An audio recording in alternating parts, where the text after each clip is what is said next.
Dali, huwag kumingay. Kumingay.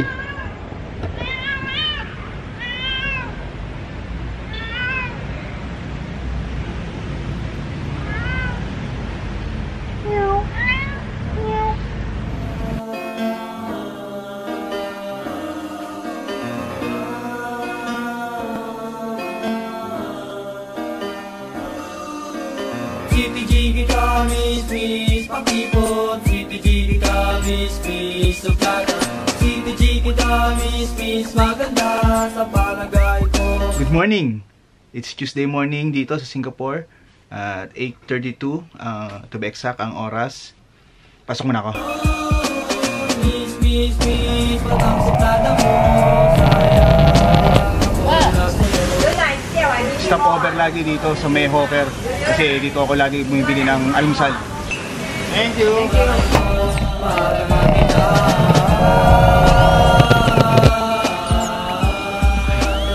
Ano sa work? Si Dennis. Kasamahan ko. Mamaya lang ulit.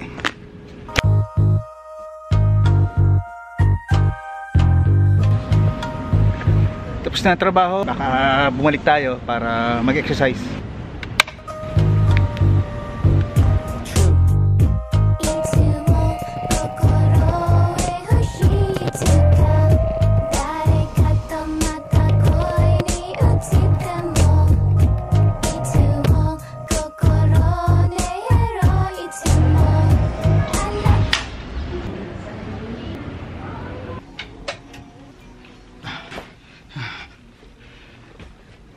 Ten minutes travel mula sa opisina namin pabalik dito. Usually around almost 20 minutes. Probably mag-exercise ako ngayon. Pupunta ako sa Skyloft.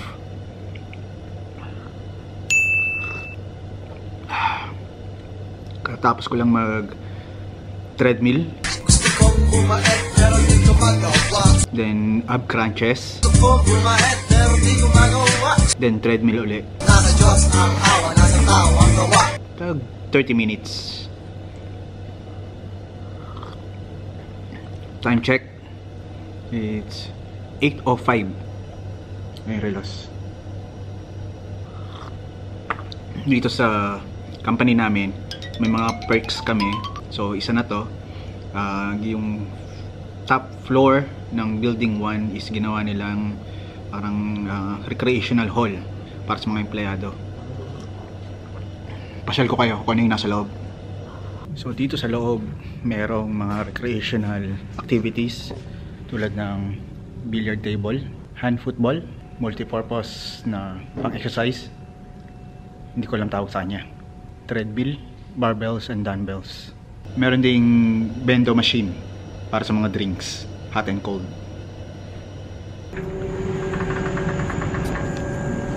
Merong tennis court. Walang naglalaro ngayon so patay ang ilaw. Pero dalawang tennis court yan.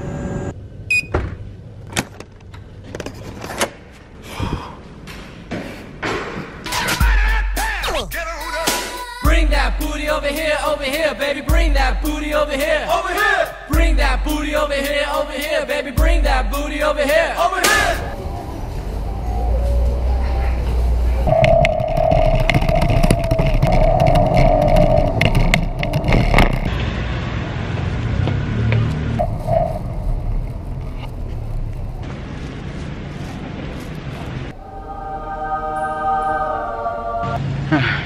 Kagaling ko lang dito sa simbahan. Syempre kapag may time kailangan dumaan para magpasalamat kasi tabi lang ng bahay namin. So wala dapat excuse na hindi ako makakadaan hanggat maaari.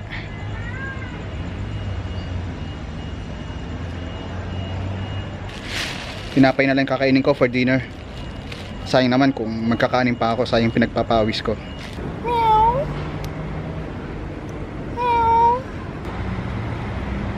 Huwag ka na sumama. Doon na, doon na. Bye bye.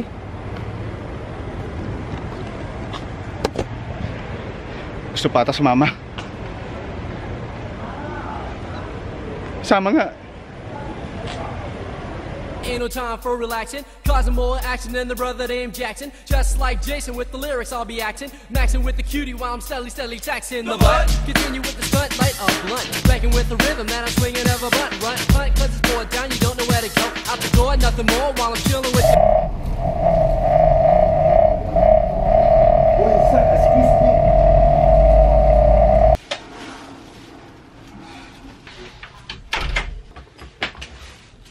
Okay. Time check. It's 8:47. Papalit lang ako. Magtuturo ako ng isang short tutorial. Mabilis lang to. Bilis lang muna. So, nakain ko na yung tinapay. Nakapagpalit na ako. And ngayon,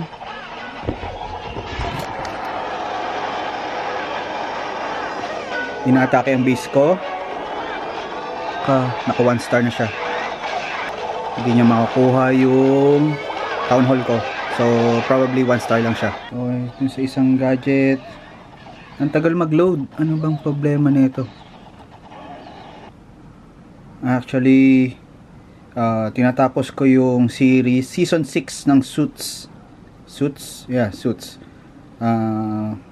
Na-hook ako dito sa TV series na to since season 1.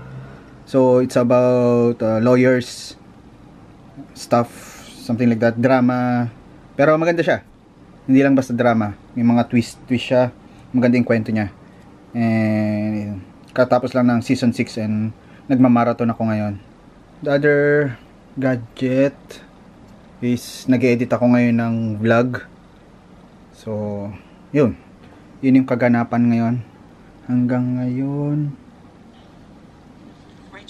Yo, okay. And editing. Mamaya ka na. Focus muna ako rito.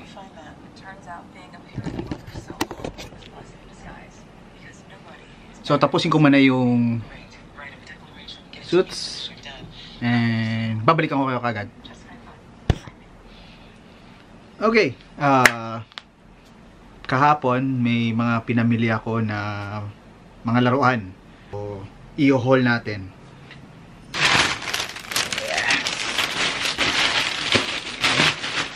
So, galing siya ng Simply Toys. So, first, hindi ko siya ipapaliwanag kung ano yung mga larong to. Kasi, gagamitin ko siya for challenges pag uwi ko ng Pinas together with the fam. So, better watch out for those videos. Sa ngayon is mga teasers lang muna.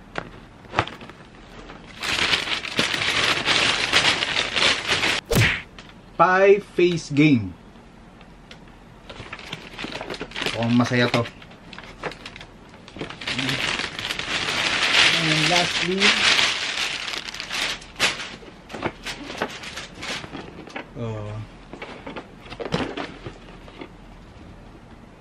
Bad Dog. So lahat ng mga to is gagawa namin ng mga challenges. So yeah. Oh, by the way, this one, bigyan ko lang kayo ng konting info about this one.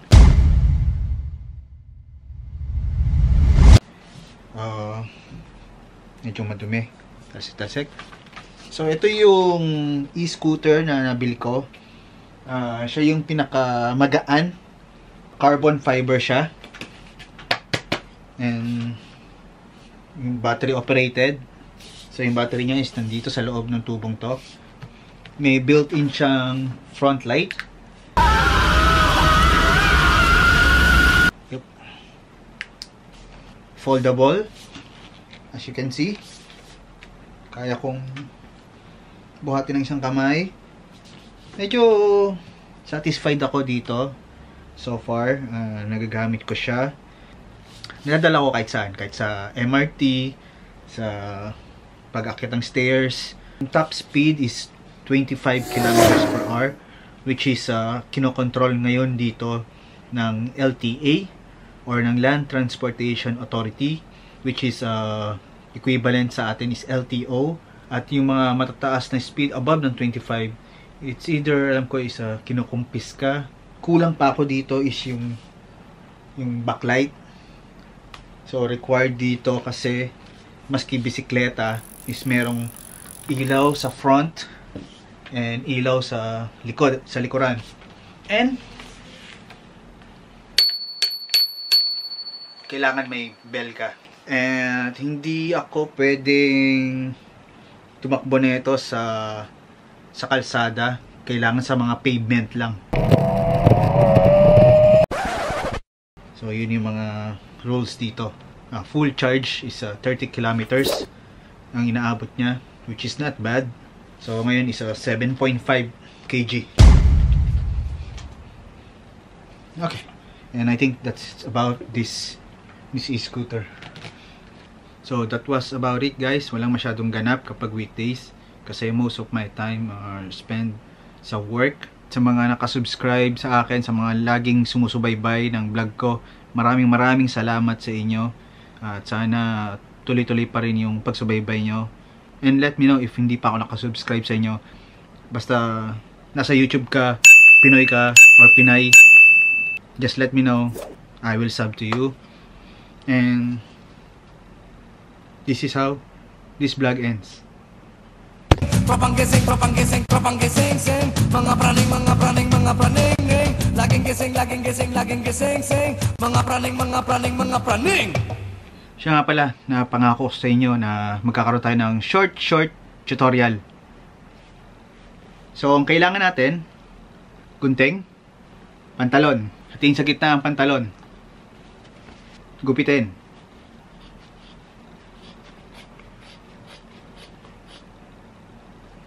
So may short na kayo. Yun yung short tutorial. Sa susunod na tutorial uli. You know what? In love ako sa beauty niya. Break it down.